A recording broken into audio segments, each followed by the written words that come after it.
حضرت یوسف علیہ السلام حضرت یعقوب علیہ السلام کے بیٹے اور حضرت ابراہیم علیہ السلام کے پڑپوتے ہیں۔ اپنے والد، دادا اور پردادا کی طرح یہ بھی سن رشد کو پہنچ کر خدا تعالیٰ کے جلیل القدر پیغمبر بنے اور ملت ابراہیمی کی دعوت و تبلیغ کی خدمت سر انجام دی۔ حضرت یوسف علیہ السلام کے 11 بھائی تھے۔ ان کے والد حضرت یعقوب علیہ السلام اپنی تمام اولاد میں یوسف علیہ السلام سے کچھ زیادہ ہی محبت کرتے تھے۔ اس کی وجہ یہ تھی کہ یوسف علیہ السلام کی دماغی اور فطری استعداد دوسرے بھائیوں کے مقابلے میں بالکل جدا اور نمایاں تھی۔ یوسف علیہ السلام کی محبت کا ایک سبب یہ بھی تھا کہ وہ یوسف علیہ السلام کی پیشانی پر چمکتا ہوا نور نبوت پہچانتے اور وحی الہی کے ذریعے اس کی اطلاع پا چکے تھے۔ حضرت یعقوب علیہ السلام کی حضرت یوسف علیہ السلام کے ساتھ محبت برادران یوسف کے لیے ناقابل برداشت تھی۔ وہ ہر وقت اس فکر میں لگے رہتے تھے کہ حضرت یعقوب علیہ السلام کے دل سے یوسف علیہ السلام کی محبت کو نکال دیں یا پھر یوسف علیہ السلام ہی کو اپنے راستے سے ہٹا دیں تاکہ قصہ تمام ہو جائے۔ ان بھائیوں کی اس حاسدانہ سوچ پر تازیانہ یہ ہوا کہ یوسف علیہ السلام نے خواب دیکھا کہ 11 ستارے اور سورج و چاند ان کے سامنے سجدہ کر رہے ہیں۔ حضرت یعقوب علیہ السلام نے اپنے چہیتے بیٹے کا یہ خواب سنا تو سختی کے ساتھ منع کر دیا کہ اپنا یہ خواب کسی کے سامنے نہ دہرائیں۔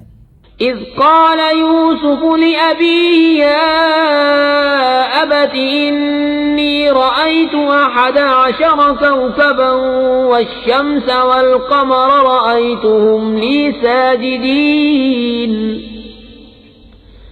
قال يا بني لا تقصص رؤياك على إخوتك فيكيدوا لك كيدا إن الشيطان للإنسان عدو مبين۔ یاد کرو جب یوسف نے اپنے باپ سے کہا ہے میرے باپ میں نے 11 تارے اور سورج اور چاند دیکھے، انہیں اپنے لیے سجدہ کرتے دیکھا۔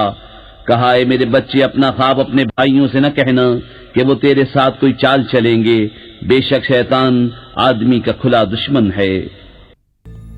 آخر حسد کی بھڑکتی آگ نے ایک روز برادران یوسف کو یوسف کے خلاف سازش کرنے پر مجبور کر ہی دیا۔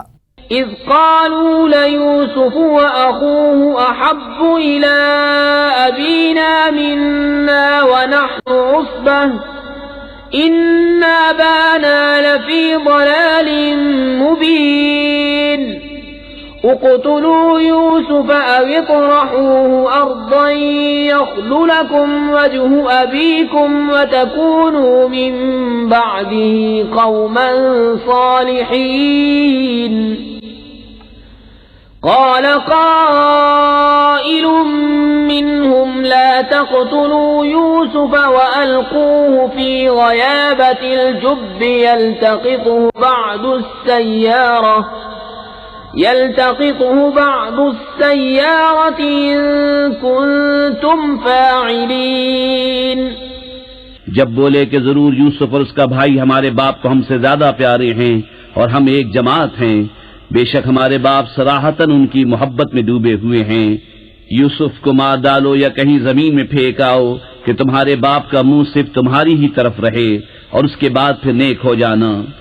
ان میں ایک کہنے والا بولا یوسف کو مارو نہیں اور اسے اندھے کنویں میں ڈال دو کہ کوئی چلتا اسے آ کر لے جائے اگر تمہیں کرنا ہے۔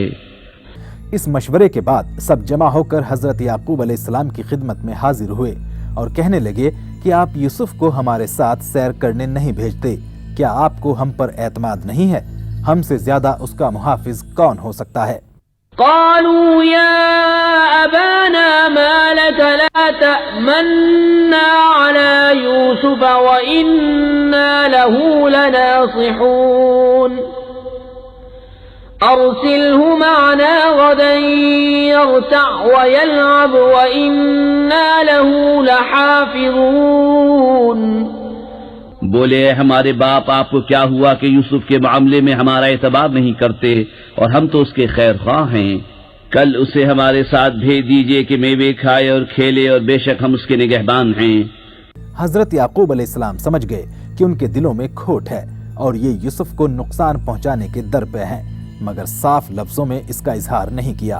اشاروں میں ان پر یہ واضح کر دیا کہ واقعی مجھ کو یوسف علیہ السلام کے بارے میں تم سے اندیشہ ہے۔ قال إني ليحزنني أن تذهبوا به وأخاف أن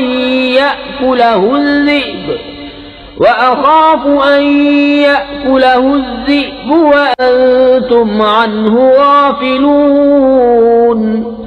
بولا بے شک مجھے رنج دے گا کہ اسے لے جاؤ اور ڈرتا ہوں کہ اسے بھیڑیا کھا لے اور تم اس سے بے خبر رہو.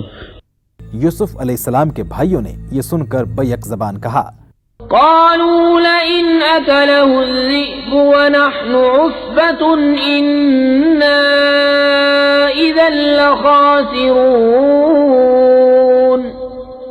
بولے اگر اسے بھیڑیا کھا جائے اور ہم ایک جماعت ہیں جب تو ہم کسی مصرف کے نہیں. غرض یوسف علیہ السلام کے بھائی ان کو جنگل کی سیر کرانے کے بہانے لے گئے اور مشورے کے مطابق ایک ایسے کنویں میں ڈال دیا جس میں پانی نہ تھا، اور واپسی میں ان کی قمیض کو کسی جانور کے خون میں تر کر کے روتے ہوئے حضرت یعقوب علیہ السلام کے پاس آ گئے اور کہنے لگے اے باپ، اگرچہ ہم اپنی صداقت کا کتنا ہی یقین دلائیں مگر تجھ کو ہرگز یقین نہ آئے گا کہ ہم دوڑ میں ایک دوسرے سے آگے نکلنے میں مشغول تھے کہ اچانک یوسف کو بھیڑیے نے کھا لیا. حضرت یعقوب علیہ السلام نے یوسف علیہ السلام کی قمیض کو دیکھا تو خون آلودہ تھی مگر کسی ایک جگہ سے بھی پھٹی ہوئی نہیں تھی. وہ فوراً حقیقت حال سمجھ گئے مگر اپنے بیٹوں کے ساتھ نفرت و حقارت کا طرز عمل اختیار کرنے کے بجائے پیغمبرانہ علم و فراست سے بتا دیا کہ حقیقت چھپانے کی کوشش کے باوجود تم اسے چھپا نہ سکے. وجاءوا على قميصي بدم كذب قال بل سولت لكم أنفسكم أمرا فصبر جميل والله المستعان على ما تصفون.